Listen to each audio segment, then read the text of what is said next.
Está no ar Barulho das Gerais, um podcast sobre temas polêmicos, com debates dinâmicos sobre aspectos jurídicos e políticos que fazem barulho nas nossas mentes. Somos advogados, independentes, pensamentos sobre cidadania, política e o direito. Ei, sotaque mineiro bom. Nosso colega Henrique Egídio, Leandro Aguilar e eu que vos fala, Rodrigo Rodrigues. E vamos à perspectiva do dia. Tema do dia: 4 crianças são mortas em ataque à creche em Blumenau.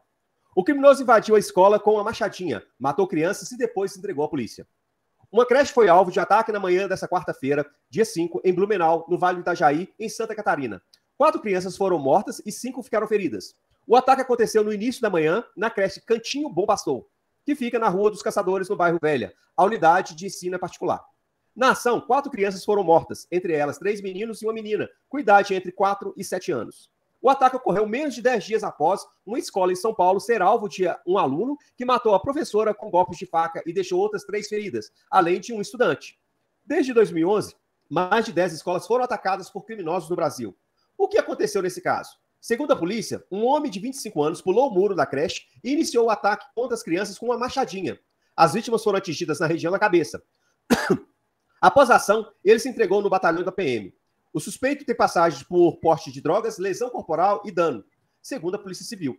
Segundo o delegado Ulisses Gabriel, a polícia ainda apura se há mais envolvidos no crime. A Delegacia de Repressão e Crimes de Informática vai apurar se o ataque foi organizado online. Abre aspas para o delegado. A gente quer identificar se tem mais algum participante, se mais alguém participou, como ele tomou aqueles planos, onde ele obteve as informações. Fecha aspas, disse o delegado. A fonte é Carolina Borges e John Pacheco, do G1 de Santa Catarina. E aí, doutores? Frente a um fato tão triste como este, quais seriam os desdobramentos sobre isso?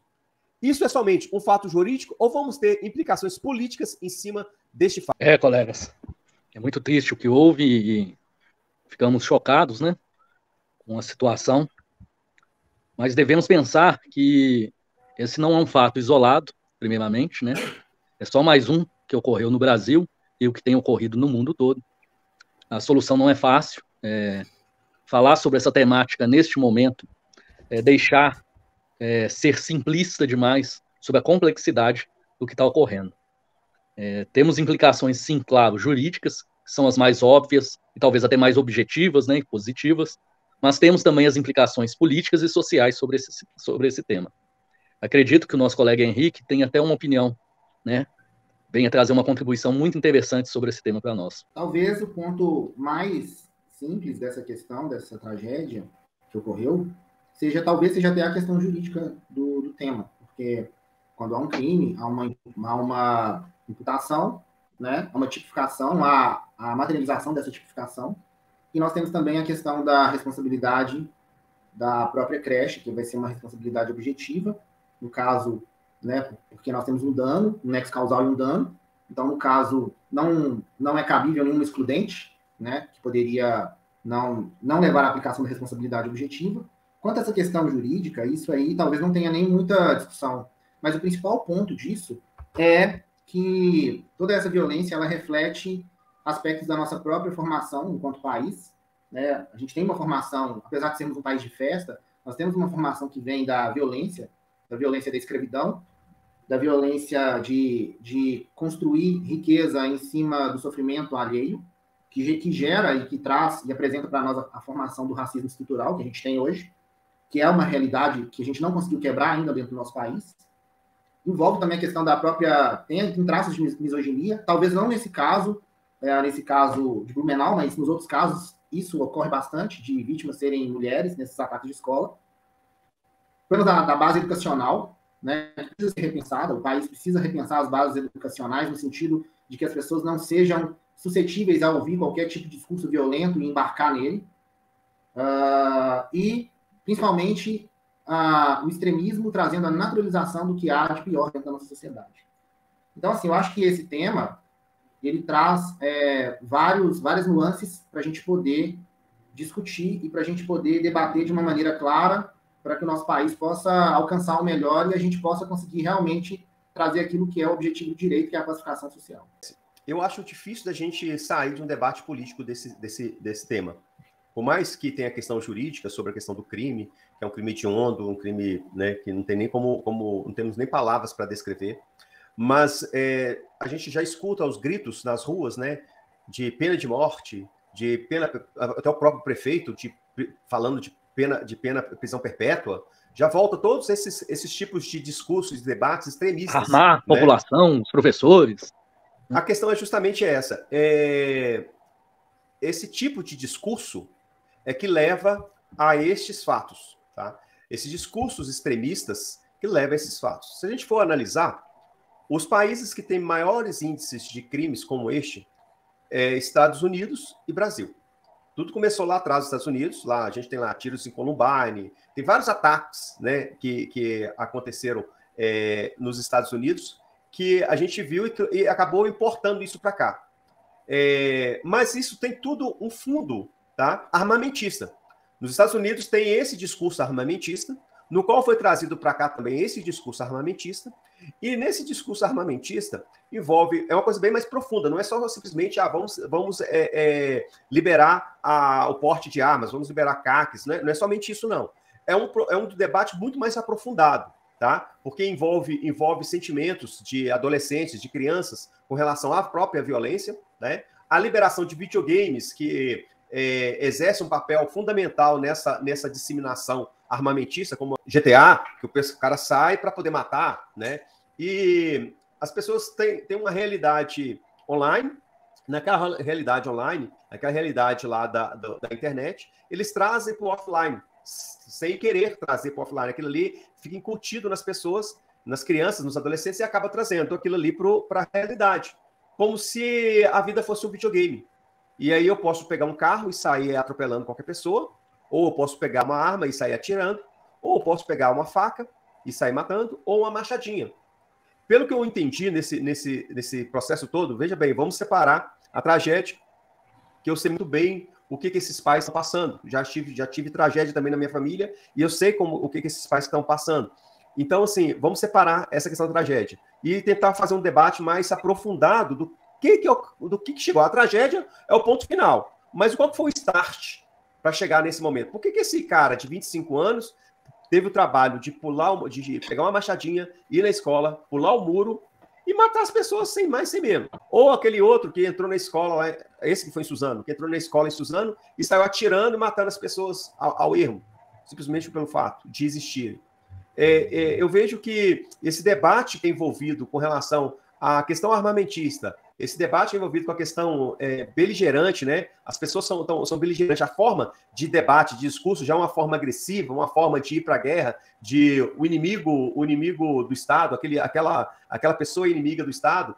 E aí, esse tipo de discurso, de debate, que ficou proliferado no nosso país nos últimos anos, que ocasionou isso. Se a gente pegar o histórico nosso, né? Nos últimos 20 anos, foram 23 ataques em escolas, segundo os dados estatísticos, né? Nos últimos 20 anos.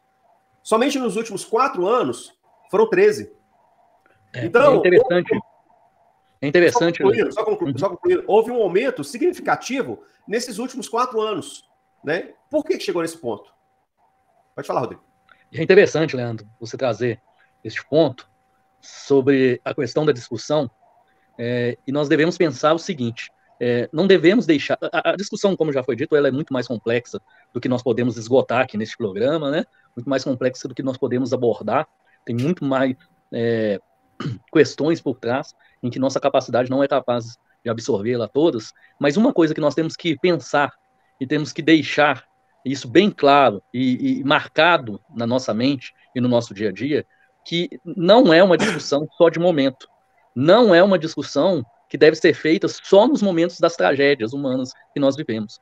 Isso é uma discussão diária, no dia a dia, a ser levada para dentro das escolas, para dentro das assembleias, para dentro da Câmara de Deputados, para o Executivo, para o Judiciário. Isso é uma discussão que tem que estar em voga agora para a sociedade como um todo, para sempre. Na minha opinião, eu acho que isso é para sempre. Então, o que deve ser pensado a partir disso questões como vamos trabalhar as questões sociais, psicológicas, jurídicas, né? Nós temos, claro, o imediatismo, né, dessa tragédia, que nós temos ali famílias para serem cuidadas, nós temos a punição a ser tratada, mas isso não pode continuar sendo uma retórica de manchete, né? E o que eu vejo muito nessas situações midiáticas que atraem muita atenção da mídia, é que essas discussões elas são pontuais e elas acontecem só quando a tragédia já está finalizada. E aí, o que eu penso nesse sentido é como pensar políticas públicas. E o que é política pública, né? Muita gente fala assim, mas você vai entrar no campo da política partidária? Não, política pública o que nós pensamos de política pública e o que o Estado pensa de política pública são ações efetivas de curto, médio e longo prazo para tratar certos sintomas na sociedade. E esse sintoma, né, que nós temos vivenciado, né, que é esse adoecimento mental, que eu acredito que seja um adoecimento mental. Você que está nos vendo e nos assistindo, que é da área da psicologia, da psiquiatria, mande para a gente aí os seus pensamentos, o que vocês podem concluir sobre isso, né? E eu acho que isso é uma doença mental que vem permeando a sociedade já há um bom tempo. Eu venho fazendo uma crítica já há um tempo também sobre como a nossa influência de países estrangeiros vem afetando o nosso dia a dia, né? E quando eu vejo essa dinâmica criminal brasileira, eu penso muito no que vem ocorrendo fora dos limites do nosso país. De longe, eu não sou um nacionalista, extremista, de pensar que nós devemos nos voltar e nos fechar para a nossa cultura de forma indefinida, né, de forma completa, mas também o que nós temos absorvido de fora deste movimento liberal, deste movimento de que você pode tudo, que tudo cabe na liberdade de expressão, você pode falar, fazer, acessar, criar tudo, que é um pensamento, na minha opinião, vindo de uma cultura, aí eu estou até generalizando, norte-americana, por ser um pouco uma das mais influentes dentro da nossa sociedade, e que vem gerando impactos já ao longo de muitos anos. Este pensamento individualista, né, isso vem causando um prejuízo enorme para a nossa sociedade. Então nós temos que pensar e repensar o que nós somos e o que nós queremos como sociedade brasileira, como povo brasileiro, né? E aí criarmos alternativas nossas, né, com pensamentos nossos, não importados, para que possamos chegar a soluções desses quadros endêmicos que temos vivenciado, como dessa barbaridade de Blumenau. Eu penso que talvez com o fim da ditadura militar, com toda a transformação que teve num processo de caminhar democrático, a gente tenha pecado em não trazer esse pensamento democrático para a população. Talvez a gente tenha pecado em construir uma democracia, uma artificialidade em que a gente reprimiu aqueles sentimentos negativos, sentimentos violentos, que estão dentro da nossa formação, que vem dessa raiz escravista, que vem dessa raiz misógina, talvez essa questão homofóbica. Então, eu acredito que o Brasil, talvez ele tenha passado por um momento em que isso se tornou vergonhoso, mas que não houve dentro da sociedade uma transformação real de olhar para esses pensamentos e rejeitar eles como pensamentos ruins. Você simplesmente mascarou talvez um problema, ou seja, a gente pensou que isso tinha tido um avanço real, mas essa violência, esse comportamento violento, talvez ele tenha ficado reprimido. Eu lembro que muitas vezes a gente, vocês também já devem ter passado por isso, conversar com alguém que viveu a época da ditadura militar e ouvir a seguinte frase: aquela época era boa, aquela época era segura, aquela época o homem era homem. Então, eu acho assim, né? O homem, ele era realmente um macho, um controlador. Viril. Eu acredito que isso ficou reprimido até o momento em que figuras trouxeram para essas pessoas a certeza de que eles não tinham que se envergonhar disso, que eles podiam colocar isso para fora, que eles podiam externalizar isso e trazer e recuperar esse tempo passado que não existiu, mas que existe apenas no imaginário deles. O que vocês acham? Então, Egídio, o que acontece? O grande problema foi quando começou a criar uma frase falando que era tal de mimimi. Tudo na vida era mimimi, né? A pessoa era homofóbica e aí se a pessoa reclamasse, era mimimi. A pessoa é misógina e se a mulher reclama, é mimimi. Todo tipo de reclamação desses atos, para essas pessoas é mimimi. E o que é mimimi? É aquilo que dói na pessoa, mas não dói em você. E você acha que aquilo ali é mimimi. E esse tipo de discurso, né, que foi aflorado nos últimos tempos, é que vem trazendo, colocando para fora, tudo que vem do esgoto. Todos os sentimentos ruins que as pessoas tinham, que eram reprimidos, né? Essas pessoas eram reprimidas, aí se tornou um eco popular, onde que ecoa, não posso falar. Então eu posso falar da forma que eu quiser, Porque se a outra pessoa que tiver a pessoa estiver reclamando, é mimimi. Se a pessoa dói na pessoa, mas não dói em mim, é mimimi. Né? Então eu posso ter fala racista, posso ter fala homofóbica, misógina, inclusive falas beligerantes, né? Que nada me atinge. Nada vai me atingir. Por quê? Porque eu criei ecos na sociedade, onde que várias pessoas têm esse mesmo pensamento que o meu, e eu posso externizar esse pensamento, que vai ter pessoas que vão aceitar esse pensamento. E vão, inclusive, aplaudir por eu. Parabéns para você, que você teve coragem de colocar isso para fora. Que você teve coragem de fazer. Então, eu também tenho coragem de falar as minhas falas racistas que eu sempre tive. Agora, eu também tenho coragem de falar as minhas falas homofóbicas que eu sempre tive. Então, realmente, houve isso nos tempos para cá, no qual esses pequenos detalhes somados com vários outros, que vai desencadear nesse tipo de ação que aconteceu em Blumenau ontem. Né? Esse tipo de ação que aconteceu em São Paulo. Haja vista que quase todos eles têm características comuns. Quais são as características? A pessoa ser solitária, é o agente solitário, a forma de matar o ermo, independente de quem for, é simplesmente por fato de estar na frente, né? Igual o videogame. Usar máscaras com caveira, né? Que são símbolos da supremacia branca que existem em países americanos, países como os Estados Unidos, né? Que existem lá. Então, assim, voltou o debate à questão dos grupos neonazistas, né? Dos grupos de skinheads, né? Esses grupos que têm como o ódio, a raça, o ódio às pessoas como meio de vida, né? Voltou à tona todo esse debate. E também voltou à tona o debate de aumento da penalidade, da minoridade penal, aumento da pena perpétua, pena de morte, né? Como se esse pessoal estivesse preocupado com pena de morte, com aumento de pena. Haja vista que nos Estados Unidos tem pena de morte e assim mesmo as pessoas cometem esse tipo de crime. Né? Não é a pena que vai tolher esse tipo de crime. Talvez até mesmo pelo contrário, porque a morte é uma premiação. Alguns que fazem esse tipo de ato, né? A morte é uma premiação. Tanto é que esse cara que entrou lá e matou essas crianças, ele foi lá e se entregou. Ele não estava com medo da pena. Pelo contrário, ele queria que mostrar para todo mundo quem era ele e o que ele queria. E aí o que acontece?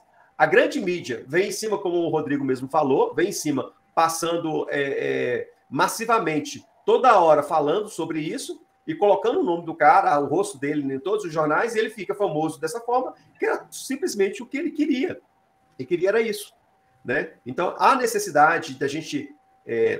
Da nossa sociedade fazer um estudo mais aprofundado sobre esses temas, justamente para a gente ver qual que é a raiz desse problema e atacar a raiz, e não a gente vir com remédios paliativos, como pena de morte, pena perpétua, como prisão a qualquer custo, de qualquer forma, sem processo, já vão prender já de uma vez. Não adianta nada a gente vir com remédio se a gente não fazer o tratamento, né, no causador desse problema, né, no causador da doença, porque a doença vai continuar. A gente só vai colocar remédio, a doença vai continuar. Então a gente precisa fazer um estudo para saber qual que é a raiz, qual que é a origem desse tipo de atitude. Por que as pessoas estão tomando esse tipo de atitude? O que está levando isso? Para a gente poder fazer um tratamento, né, mais agressivo na raiz. É isso aí. E eu até finalizo minha fala sobre esse assunto pensando qual que é o primeiro ponto a ser trabalhado e que tem sido amplamente massacrado nos últimos anos, que é a educação, né? É o ensino, é uma abordagem tanto familiar como institucional da escola, né? Para que se valorize muito mais a pesquisa, né? O estudo, a reflexão dentro de sala de aula sobre todas as temáticas sociais, todas as temáticas de sociedade, né? E aí a gente volta para este clichê que é a educação. Mas não é uma educação simplesmente aprender o português, matemática, mas é uma educação ampla, plural, diversa, que isso vai possibilitar com que as crianças, os adolescentes consigam ter um melhor aprofundamento naquela reflexão sobre todas as temáticas sociais, para que possam refletir, inclusive, sobre seus problemas e angústias, tanto em sala como em casa, né? E aí pode parecer um pouco moralista da minha parte, mas aí a família tem um papel muito importante diante disso, né? As pessoas que são as detentoras, né, da tutela das crianças, dos adolescentes, é uma implicação muito mais ampla, muito mais profunda, né, com família, escola, sociedade, governo, né, judiciário, todos os campos. Eu acho que essa é a reflexão principal que nós temos que deixar aqui, é qual o tipo de ensino, de educação que a gente está construindo neste momento em sociedade. O que nós temos construído no currículo, né, temos visto aí discussões, pode ser um tema depois para a gente discutir, da modificação do currículo escolar, né, da grade curricular escolar, e o que nós queremos construir como escola, como educação formal, como educação social para essas crianças, para esse ser humano, para esses adultos, esses jovens adultos, né, o que nós vamos fazer diante disso. Né? Deixa um pouco dessa reflexão aí. Ok. Eu quer completar, Henrique? Sim, bem sucintamente. Tudo que o Rodrigo falou é muito importante. Eu acho que o primeiro ponto é o material humano, o material principal da escola, que é o professor, da questão da valorização e da questão dele se sentir seguro dentro dessa função, e também da própria reciclagem da nossa educação, no sentido de possibilitar o diálogo entre as pessoas, o diálogo entre os diferentes, o diálogo entre pessoas que vêm de realidades e mundos diferentes, diferenças religiosas, diferenças étnicas, sexuais, todos trabalhando de maneira unida, e também a própria questão da resolução, da solução de conflitos, que aí envolve também a questão de trazer os aparatos da questão do tratamento psicológico, psiquiátrico para dentro das escolas, para tratar os alunos, porque existem, às vezes, problemas que vêm de fora, que vão impactar de maneira muito grande as escolas, e a questão da mediação, a mediação dos conflitos escolares, né, que é um ponto que a gente pode, em outro programa, explorar de uma maneira mais aprofundada, é de trazer esses instrumentos para dentro das escolas, também treinando os professores para que eles possam lidar e para que eles também não estejam sozinhos diante do conflito. Porque muitas vezes o professor, por ele estar nessa posição de abandono, dele não ter valor, ele vai ter que tentar resolver e solucionar problemas que são complexos, e às vezes reações violentas de aluno, sem estar devidamente preparado e com a pressão de ter que se desdobrar de mil maneiras para sobreviver. Né? O professor no Brasil, ele é um lutador, então a gente precisa olhar para esse professor, melhorar as condições de vida dele, para depois também trazer esses novos mecanismos para que a escola possa realmente cumprir a função de formar cidadãos. É isso aí. Então, agora nós vamos para o nosso segundo bloco, que é julgáveis, né? E o que são julgáveis, Leandro? E a apresentação é o Henrique Gígio. Os julgáveis os julgamentos que foram feitos, ou estão para serem feitos há pouco tempo, né, na semana, e aí a gente vai jogar esse julgamento aqui para a gente poder debater sobre o assunto. É com o Henrique Gígio. Então, o tema dessa semana é o Supremo Tribunal Federal, ele marcou para o dia 20 de abril, o julgamento da correção dos depósitos do Fundo de Garantia. Então, a constitucionalidade da correção do dinheiro dos valores depositados no FGTS pode ser definida pelo Supremo Tribunal Federal no próximo mês. Então, a Corte marcou para o dia 20 o julgamento dessa revisão. Se trata da ADI 5090 de 2014, né? Ação direta de inconstitucionalidade, que questiona a fórmula de atualização monetária do FGTS, que utiliza a ATR, que é a taxa referencial, mais juros de 3% ao ano, a exemplo da remuneração da poupança, que, no caso, deve ser substituída por um índice que reflita a inflação. A ação ela requer que a atual correção seja feita pelo INPC, que é o Índice Nacional de Preços ao Consumidor, base para reajustes assalariais do país, ou IPCA Índice Nacional de Preços ao Consumidor Amplo Especial, que até dezembro de 2021 era usado para pagar precatório do governo federal na Justiça, mas abre a possibilidade para qualquer outro índice que reponha as perdas inflacionárias. Caso seja aprovado no Supremo, a revisão pode afetar 117 milhões de contas ativas com saldo no FGTS, conforme dados de janeiro da Caixa Econômica Federal. O número de trabalhadores, no entanto, é menor, pois um único profissional pode ter mais de uma conta aberta, né, a cada novo registro em sua carteira de trabalho. Então, a nossa fonte é o UOL. A notícia foi publicada em 27 de março de 2023. Aí pergunto para os doutores. O trabalhador brasileiro ele tem esperança de ter o seu FGTS atualizado? E quais os impactos dessa decisão? Não, peraí. A primeira coisa que eu quero saber é para onde que eu mando os documentos aí para mim poder ter direito a isso. Continua aí. Pois é. Aí, pegando o gancho, isso é um barulho jurídico ou um barulho político? Só lembrando que a opinião é individual, tá? E não representa qualquer classe ou qualquer entidade, tá? Então, a opinião, ela é de cada debatedor. Bom, saindo, mesmo sendo um tema bem específico, bem técnico, ao que eu analisei e já estudei a respeito da temática e já atuei um pouco neste campo, entendo, sim, que este é um direito a ser revisto, mas que neste ponto, por ter um impacto muito grande junto aos cofres públicos, né, e junto à Caixa Econômica Federal, acredito que é necessário uma intermediação aí, uma mediação entre o judiciário e o executivo e legislativo, para que consiga-se uma solução, uma saída mais efetiva, para não deixarmos os trabalhadores, o povo brasileiro, mais uma vez prejudicado por uma ausência de pensamento amplo sobre a lei, né?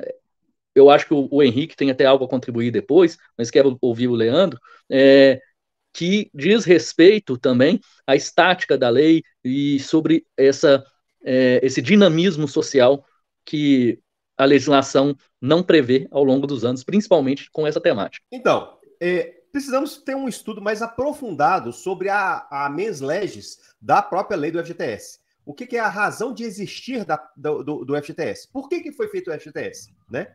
O FGTS foi feito somente para poder criar uma poupança para o trabalhador e quando ele for dispensado, aí ele vai ter direito àquele recebimento?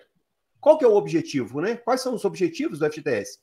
Antigamente existia a questão que o trabalhador ele não poderia ser dispensado. Se ele trabalhasse por 10 anos na empresa, ele tinha a estabilidade na empresa. E aí foi substituída essa estabilidade, né, que o servidor, que o funcionário tinha, pelo FGTS. Porque o estável, ele não poderia ser mandado embora. Né? Quando ele completasse 10 anos, ele não poderia ser mandado embora. E aí, quando foi criado o FGTS, é o seguinte, agora não existe mais estabilidade. Só que se a pessoa for mandada embora sem justa causa, né, ele terá que ele poderá receber, né, o FGTS dele, que ele depositou ao longo da carreira dele, mais uma multa de 40%, que é o que o patrão, o dono, a empresa tem que pagar para ele. Entretanto, o FGTS não é só para isso.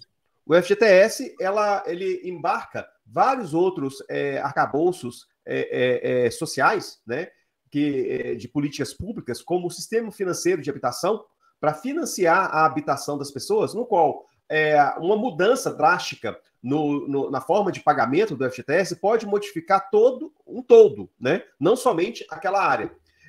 Qual que é o objetivo disso? Qual que é a razão dessa ação, né? Dessa DI? Por que teve essa DI? Porque é o seguinte, a lei do FGTS fala que a correção monetária do FGTS é feita pela TR, que é a taxa referencial. Todo mês é depositado, né, não é descontado, quem paga isso é a empresa, ela paga 8% do seu rendimento e depois faz esse depósito através de uma conta bancária junto à Caixa Econômica Federal para poder que é a conta do FGTS. E aí todo mês é depositado lá na sua conta 8% do seu rendimento.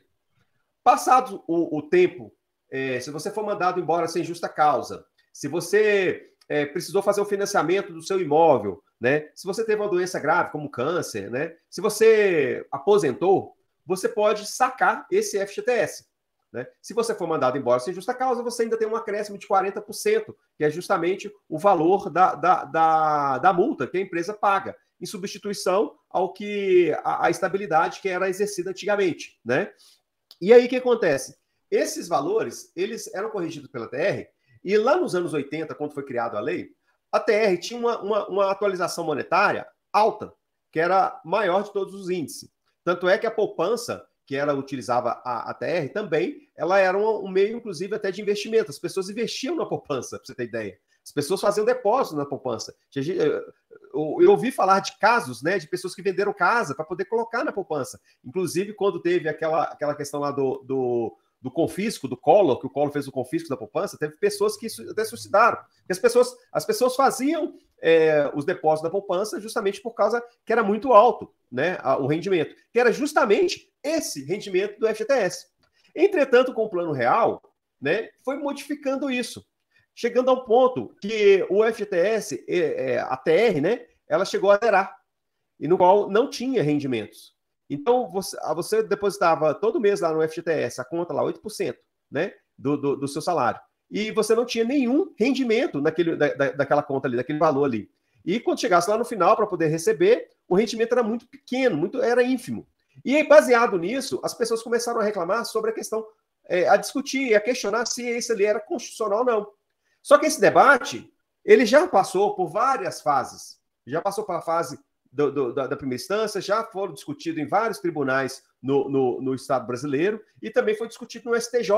E o STJ entendeu que a TR ela é legal. Como está dentro da própria lei, a própria lei do FGTS, que fala que a forma de atualização monetária é a TR, o judiciário não pode usar como se fosse avocar um poder do legislativo e fazer a produção e fazer a modificação da lei. E deveria ser feito através de uma outra lei, através do legislativo. Então, qualquer deputado, o senador, poderia fazer uma proposta de alteração da lei, modificando essa norma, que é a atualização monetária pela TR, passando para outro índice melhor do que a TR. Né? Esse foi um debate que foi feito em 2016 no STJ. Entretanto, esse mesmo debate foi jogado para o STF. Né? E o STF vai discutir se essa norma ela é constitucional ou não. Então, o que vai se discutir lá não é qual que é o índice que tem que ser utilizado, mas se o índice da TR ela é constitucional ou não é constitucional. Né? Ao meu sentir, ao meu entender, tá? Ela não fere a Constituição. Eu entendo que ela não fere a Constituição. E como ela não fere a Constituição, vai manter a TR como foi determinado lá no STJ.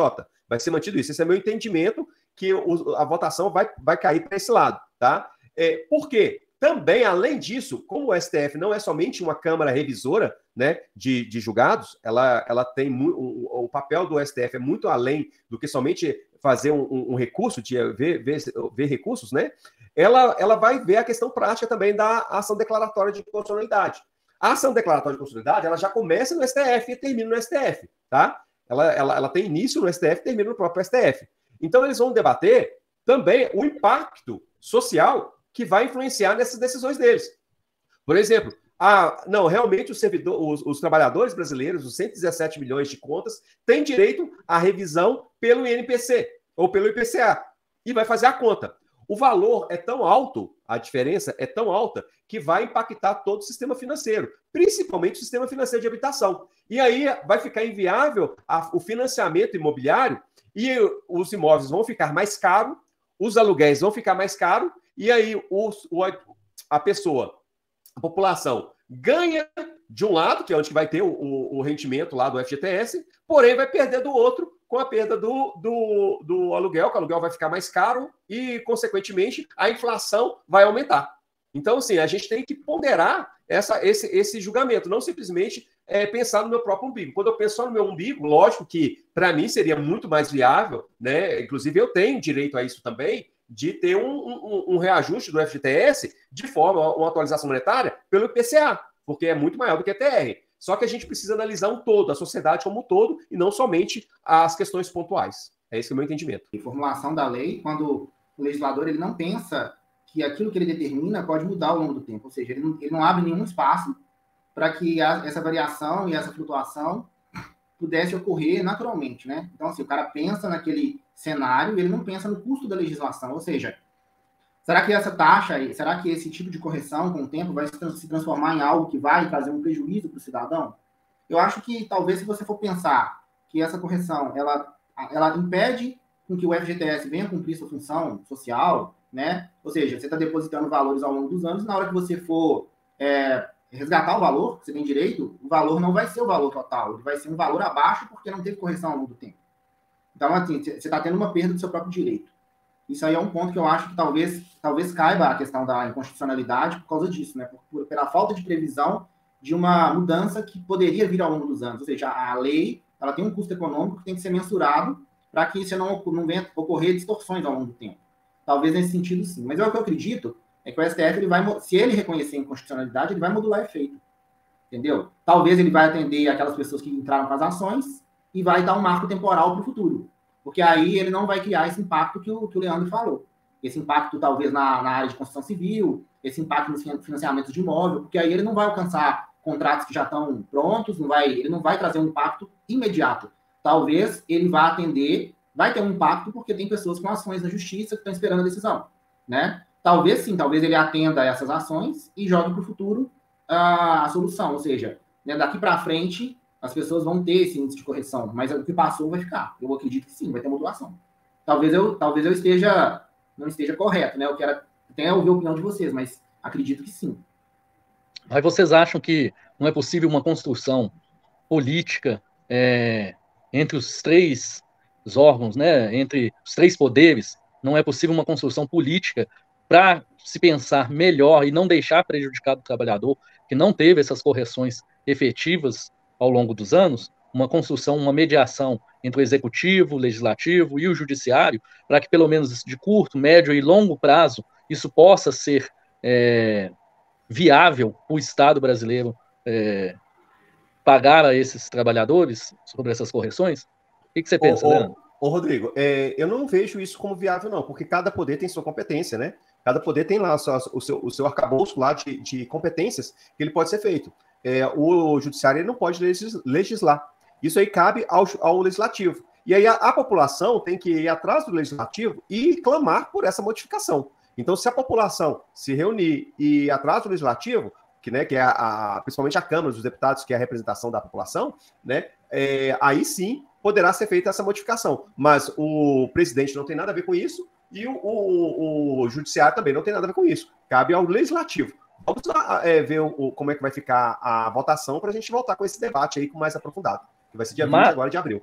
Mas, só um adendo, nós já tivemos alguns julgados no passado que foram suspensos, inclusive eu particularmente acredito que esse tema que foi pautado para julgamento daqui a uns dias, ele não será julgado neste momento, de que houveram mediações entre o judiciário com o poder executivo e o legislativo e pensaram-se soluções para repor alguns direitos dos trabalhadores e de demandas também da Justiça Federal. E eu acredito que, neste ponto, também será usado esta alternativa de mediação entre os três poderes para conseguir uma alternativa melhor para que se consiga efetivar esses direitos. Olha, talvez se a gente tivesse um governo liberal, talvez a articulação fosse no sentido de construir modulação mesmo, de jogar para frente e o Estado ter um mínimo gasto, talvez, com as ações em curso. Talvez fosse esse o caminho. Como a gente tem um governo que ele tem já uma história com a questão do trabalhador, pode ser que, de repente, haja uma articulação, né, que não envolve, igual o Léo falou, né, do ponto de vista da constitucionalidade, cada poder é independente, mas existem sempre conversas nos bastidores. Pode ser que isso exista, entendeu? Mas a gente tem que pensar, talvez, na questão do contexto do país, né? A gente tem um país que está estagnado e que não está conseguindo voltar a decolar e o consumo está baixo, né? Talvez, se o Estado for ter mais um rombo nas contas públicas, aquilo que o governo atual quer fazer, que é fazer políticas públicas, retomar o gasto de infraestrutura, educação, ele vai travar, entendeu? Então, assim, eu acho que os dois lados da moeda. Talvez, pelo país estar numa situação complicada, talvez realmente até para o governo mais progressista, o melhor seja que haja prejuízo de uma parte da população para que ele possa vir a realizar aquilo que ele pretende. Eu posso estar sendo um pouco frio demais, mas talvez seja esse o caminho por causa da situação atual, eu acho.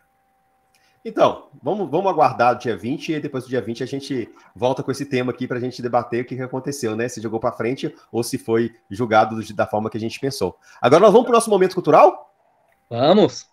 Nosso momento, diante dos debates, disso tudo que a gente conversou aqui, né? O que os doutores têm como indicação cultural? Bom, eu vou indicar para vocês, serão duas indicações, né? Uma cinematográfica, que é um filme chamado Elefante, de 2003.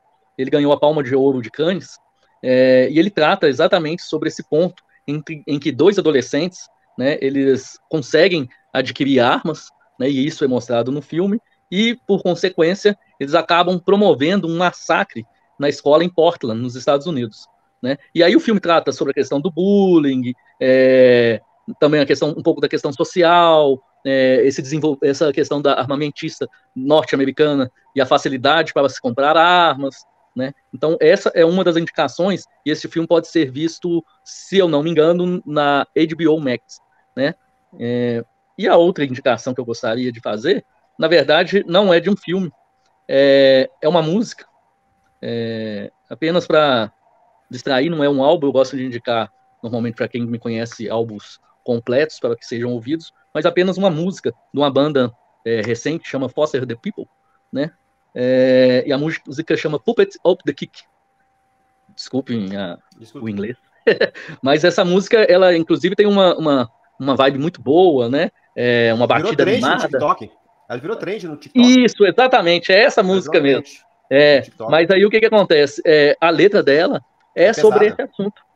A letra da música, ela fala sobre morte, sobre a compra de armamento, né? E eu acho muito interessante para que seja ouvida, assim, uma reflexão. Eu tenho uma dica só, viu? Vou na mesma linha aí do Rodrigo, né? Em 2002 foi feito um documentário pelo Michael Moore, foi até premiado, né? Ganhou o Oscar também, chama Tiros em Columbine, que conta justamente a história daqueles garotos que entraram lá na escola em Columbine em 99, né? Vestidos de pretos e saiu atirando em todo mundo. E o pessoal na época politizou aquilo ali, colocando como culpa os culpados, né? Tentando colocar os culpados. Quem são os inimigos, né? Quem são o inimigo? A teoria do inimigo, né? Colocaram até o Mary Mason, né? Que era o cantor, né? Ainda é o cantor, né? De rock and roll. Então os caras colocaram ele como culpado porque o estilo de música, a forma de vestimenta, né? O filme Matrix, eles colocaram o filme Matrix porque os rapazes estavam vestidos como o filme Matrix, né? E também os jogos de videogame, né? Colocaram a culpa nesse pessoal. Entretanto, o Tiros em Columbine aborda o tema justamente da facilidade de acesso às armas, né? De como é fácil o acesso às armas e essa cultura armamentista que foi instaurada nos Estados Unidos, onde que você consegue ir no Mart, né? No Marketplace, consegue ir no Walmart e compra balas, compra munição. Você vai num banco, abre uma conta bancária e ganha um rifle de presente, atravessa a rua, isso acontece no documentário, mas como atravessa a rua com o rifle e corta o cabelo e compra as balas lá no salão, no barbeiro. Então, assim, o Tiros em Columbine é muito interessante, conta essa história, tá? E a gente está revivendo agora, nesse momento, o que aconteceu em 1999. Então ele faz uma crítica justamente nessa cultura armamentista, que é uma crítica que eu fiz aqui também. E você, Henrique? A minha recomendação, a minha sugestão é o livro sobre o autoritarismo brasileiro da Lilia Schwartz. Ela trata dessa questão... Você tem ele aí? Mostra para nós. Ah, tá. Depois a gente coloca lá para... Isso. Sobre o autoritarismo brasileiro, da Companhia das Letras. Tá. Lilia Schwartz, que é uma historiadora muito importante brasileira. Esse livro aborda a questão do autoritarismo que forma o nosso país. Ou seja, mandonismo, escravidão, patrimonialismo, machismo, misoginia. Ela aborda todos esses temas para contrapor essa questão da gente ser um país da alegria, um país da festa. Ao mesmo tempo que nós somos isso, um país de alegria, um país de festa, nós somos moldados em cima de uma violência que agora, eu acredito, né, dentro do que o Rodrigo falou antes, essa violência encontra a violência norte-americana e acaba tendo pontos de contato em que há esse diálogo. Infelizmente, esse diálogo que é maléfico vai reproduzir o que há de pior, né?